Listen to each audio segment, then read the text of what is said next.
Chers amis internautes, bonjour, bonsoir, que la paix soit avec vous, mes amis, en ces temps de vacances, en ces temps de grande transhumance, les plages, l'insouciance. Alors de mon côté, les choses sont un peu différentes. Je lance donc mon nouveau spectacle, hein, Gilets jaunes. Venez nombreux rigoler avec moi autour de ce sujet extraordinaire. Je m'apprête à le jouer d'ailleurs, ce Gilet jaune, dans 73 villes un peu partout en France, malgré les pressions, malgré évidemment cette condamnation. Cette condamnation à 2 ans de prison ferme. Nous allons faire appel donc le temps de ce spectacle, hein, je serai à l'extérieur, donc venez me voir parce qu'après, ce sera trop tard. Je serai incarcéré. Donc venez me voir, je serai sous chapiteau, je serai dans mon dieu d'Aubus. Ah, c'est la grande nouveauté, oui. Ah, le dieu d'Aubus, espace de liberté unique. J'ai déjà, par le temps, j'ai déjà expérimenté le dieu d'Aubus. C'était extraordinaire. Mais alors celui-là est très différent. C'est un dieu d'Aubus climatisé, hein, vous imaginez bien, en ces temps de canicule, équipé d'un système audio unique au monde, unique en son genre. Ah, il y a près de 5000 watts. Vous sortez du dieu d'Aubus, vous avez la chiasse à tous les coups. Hein. Un voyage, donc, en dehors du temps, hein, dans un univers sonore 4.1, c'est quelque chose de super. Ce nouveau théâtre, finalement, est une soucoupe volante qui me permet à moi, l'histrion, moi, le batteur de planche qui fait du rêve avec du vent, d'aller à la rencontre plus proche des gens, au cœur de Paris. Ça faisait longtemps depuis qu'on m'avait retiré le théâtre de la Main d'Or. Eh bien, Paris, j'y serai tout l'été avec mon dieu d'Aubus. Fini les arrêtés municipaux, fini les commissions de sécurité, fini les interdictions préfectorales. Ah oui, notre véhicule est assuré, hein, le contrôle technique est conforme, les papiers en règle. Donc on arrive partout. Préparez-vous, nous serons donc dans toute la France, devant peut-être la mairie de Nice. On est en train de s'amuser hein, dans la programmation. La mairie de Montreuil, de la Île-Rose, de Châtillon. Alors, le maire de Châtillon, il est sûr de me voir arriver. Partout, réservez donc vos places sur la diodosphère. Hein. On est en autarcie, on est complètement... Le dieu d'Aubus est une expérience hors du temps, vous allez le voir. Nous irons certainement aussi jouer devant le domicile de Monsieur Castaner. Ah oui, là, je me sens obligé. Hein. Monsieur Castaner qui s'est fendu d'un tweet injurieux à mon endroit immonde. Hein, je paye ici mon lien indéfectible avec le mouvement des Gilets jaunes. Monsieur Castaner a qualifié le bal des quenelles 2019 spécial Gilets jaunes de, je cite, provocation insupportable, négationniste, antisémite. Il est parti dans les tours. Hein, le mouvement des Gilets jaunes, en tout cas, lui, de son côté, continue à faire peur. Hein, et son expression culturelle et artistique effraie au plus haut point les élites de ce pays. Et comment fait-il? Comment répondre pour eux au talent lorsque l'on est un voyou de la politique? À l'image d'ailleurs de la représentante de l'État, hein, en Eure-et-Loire, Sophie Brocasse, préfète qui a voulu faire interdire mon goûter festif en criminalisant le geste de la quenelle. Ça, c'est inacceptable. Hein, le geste de la quenelle qui n'est ni plus ni moins que le geste de ralliement à l'Éternel. Hein, on le voit d'ailleurs en haut de la porte de la basilique, donc à Lourdes, hein, du rosaire.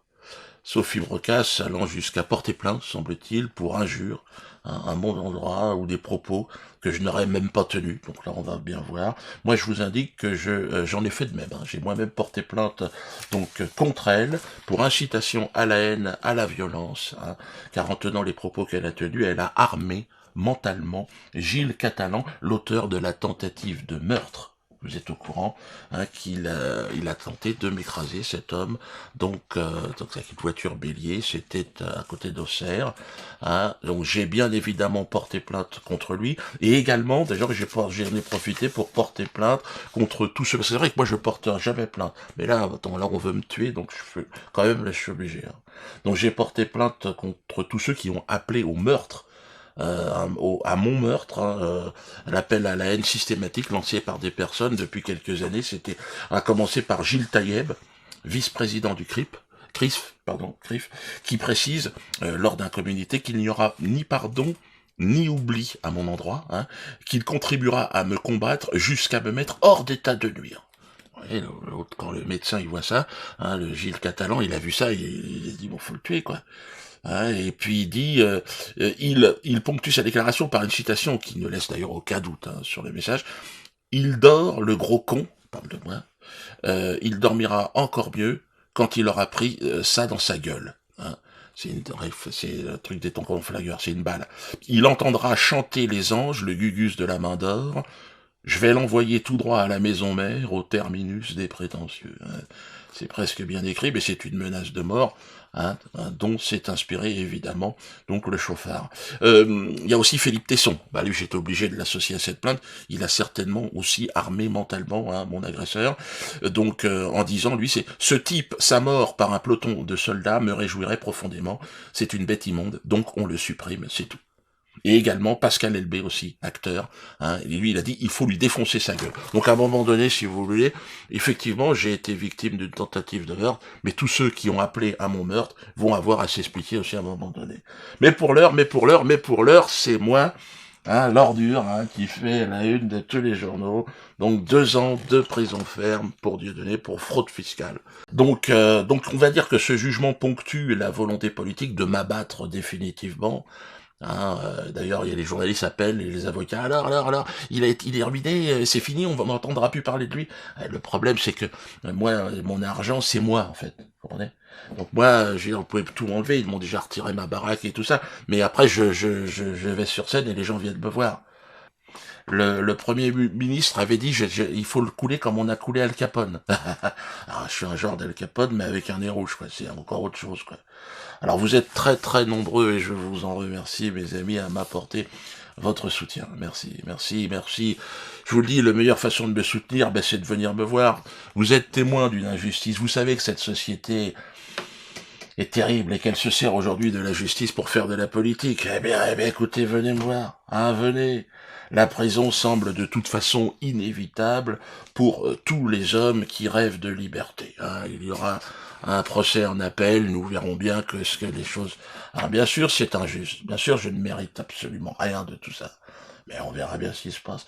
Quand tu penses Mandela, 27 ans de prison, Kadhafi était exécuté, lui. Donc, à mon avis, je vais avoir droit à ma petite part du gâteau. Ce qui est normal, parce que... Mais franchement, je vais vous dire, au fond de moi, je les emmerde. Je les emmerde.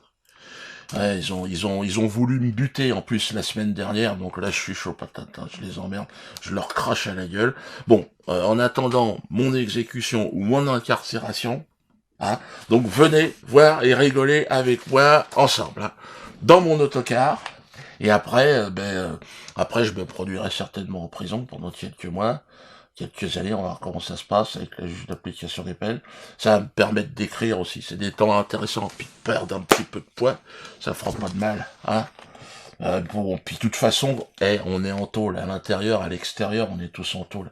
Franchement, donc le tout, c'est de tous aller vous faire enculer, parce que autant se faire un petit peu plaisir. Et dans la vie, je dis, il faut se faire plaisir.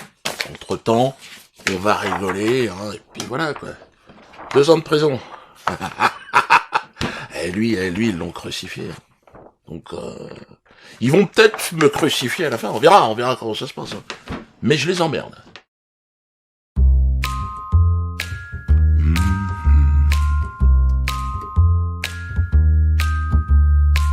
Qu'est-ce qui se passe ici? Qu'est-ce que ce pays où tout le monde fait comme si? Non, c'est pas normal. Qu'est-ce qu'on a foutu? Qu'est-ce qu'on est devenu? Tout le monde fait comme si. Non, c'est pas normal. La normalité, tu me diras, est toute relative. C'est vrai. Mais de là à se laisser entraîner tous ensemble dans un genre de folie collective.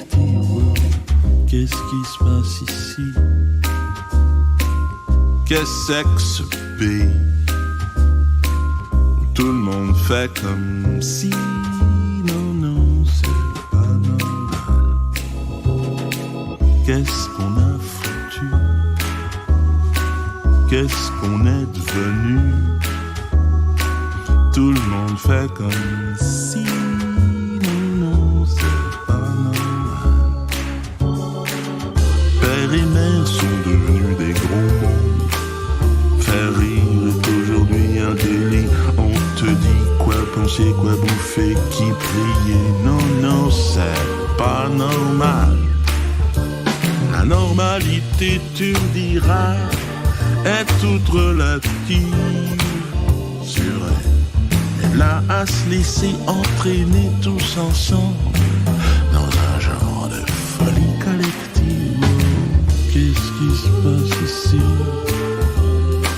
Qu'est-ce que c'est que ce